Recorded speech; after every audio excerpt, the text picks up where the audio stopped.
Nous fêtons aujourd'hui le martyre des enfants de Bethléem qui, par orgueil, le roi Hérode fait tuer pour être sûr de tuer l'enfant Jésus.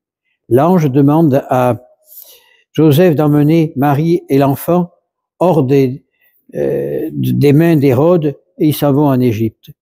Mais quand on étudie un petit peu l'histoire et qu'on voit ce qui se passe dans le monde aujourd'hui, nous sommes au même temps qu'au temps d'Hérode. Les francs-maçons, avec leur grande gloire et leur grande gueule, excusez-moi l'expression, font comme Hérode. Ils ont fait voter des lois iniques telles que l'avortement. Eh bien aujourd'hui, il y a encore des enfants martyrs de leur propre famille, et ça, si on avait 2 brins de jugeote pour voir un petit peu, chez les musulmans, il n'y a pas d'avortement. Il n'y a que chez les chrétiens qu'on avorte. Eh bien, on est la même position qu'au roi Hérode. Nous sommes exactement au même temps. On veut supprimer toute trace de christianisme, donc il faut commencer par les enfants. Et là, Hérode voulait empêcher le roi des rois de régner. Les Romains ont fait pareil en le crucifiant, mais il est ressuscité. Eh bien, nous sommes en même temps. Ces lois iniques, votées par des gens iniques qui vont brûler au feu de l'enfer, ça c'est plus que sûr. Eh bien, ils ont permis l'avortement, donc d'assassiner des enfants avant la naissance. Alors, on va vous dire, oui, mais ce n'étaient pas des enfants, ils sont pas nés, ils sont nés, etc., etc. Mais dès qu'il y a conception, il y a enfant. Dès qu'il y a conception, il y a vie. Que ce soit un fœtus, que ce soit un embryon ou que ce soit un être, il y a vie. Et on est en train d'assassiner de la même manière que Hérode a assassiné les enfants de Bethléem, on les tue maintenant dans le ventre de sa mère. Eh bien, plus on médite, plus on voit que les francs-maçons sont en train d'apporter de grandes victoires. La destruction de la messe, la destruction des enfants, et on arrive toujours sur le même système. Il faut détruire l'Église, il faut détruire la foi. Et à travers tous ces petits points, eh bien, on détruit la foi.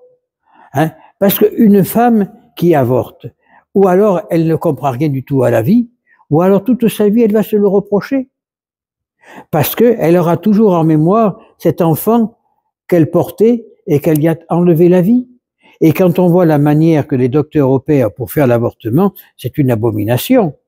Parce que l'enfant, il est arraché de tous côtés. Les souffrances de l'enfant, est-ce qu'on y pense? Même s'il n'est pas né, il souffre. Eh bien, c'est ce qu'a fait Hérode. C'est ce qu'a fait le roi Hérode en massacrant les enfants des Hébreux à l'époque où est né le Christ pour se débarrasser de l'enfant Jésus, ne voulant continuer à régner lui, parce que dans son esprit, Jésus venait prendre son trône, venait récupérer le trône de David. C'est que là encore, à l'époque, on n'a rien compris. Le Christ n'est pas venu pour rétablir un royaume terrestre. Il est venu pour rétablir le royaume céleste. Il est venu pour nous ramener à la maison paternelle. Il est venu pour nous ouvrir la porte de la vie. Et nous, qu'est-ce qu'on a fait? Qu'est-ce qu'a fait Hérode? Il a tué ceux qui pouvaient porter la vie. Et c'est par le sang de ces martyrs que fleurit l'Église. Et nous allons voir 1800 ans après, avec la Révolution française, c'est sur le sang de ces martyrs de la Révolution que renaît l'Église. Et je suis persuadé qu'on s'en va aujourd'hui vers un martyr, je ne sais pas lequel, mais vers un certain martyr qui fera ressortir l'Église. Quand on étudie l'histoire du christianisme, l'histoire de l'humanité, bien on s'aperçoit que la foi, chaque fois, est renaît sur les cendres des martyrs, sur les cendres des martyrs. Eh bien, préparons-nous à un certain martyr, peut-être, comme disait Monsatier, plus subtil, que martyr par la langue, plus de sang, mais l'instruction morale, ils sont pas physiques, mais morales, qui nous amènera à je sais pas quoi.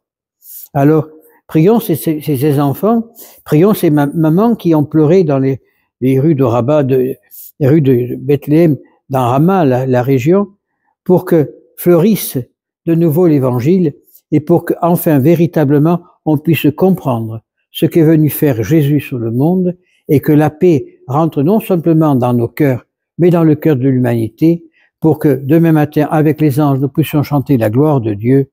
Ainsi soit-il.